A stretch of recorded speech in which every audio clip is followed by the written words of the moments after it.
হাজার হাজার ভক্তদের কাঁদিয়ে বিদায় নিলেন প্রিয় কণ্ঠশিল্পী গগন সাকিব।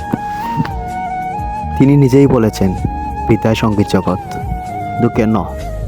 তার অসংখ্য গান রয়েছে যেগুলো এখনো রিলিজ হয়নি, ধীরে ধীরে অবশ্যই রিলিজ হবে।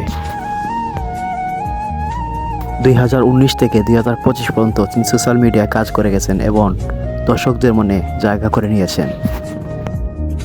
তার অসংখ্য গান রয়েছে যেগুলো দর্শকদের মনে অনেক জায়গা করে নিয়েছে। কমেন্ট করে অবশ্যই বলে যাবেন কোন গানটি ভালো লাগে আপনার। যেখানেই থাকো, সুস্থ থাকো, ভালো থাকো। আল্লাহ হাফিজ। আসসালামু আলাইকুম, আমি গগন সাকিব। আশা করি সকলেই ভালো আছেন। তো একটা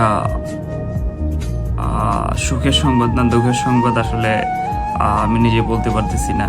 কথাটা হচ্ছে যে সঙ্গীত জগতে ছিলাম একজন ভোকালিস্ট হিসেবে, তো অনেকগুলো গান আসলে এখনো রয়ে গেছে, অনেকগুলো কোম্পানির কাছে যেগুলো এখন রিলিজ হয়নি, তো সেগুলো রিলিজ হবে ইনশাল্লাহ।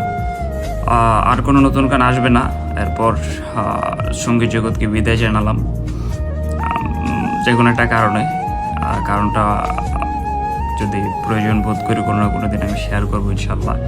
তো আমার খুব খারাপ লাগতেছে, বিদায় সঙ্গীত জগৎ, বিদায়। আর আপনারা আমার জন্য দোয়া করবেন, আপনারাও ভালো থাকবেন ইনশাল্লাহ।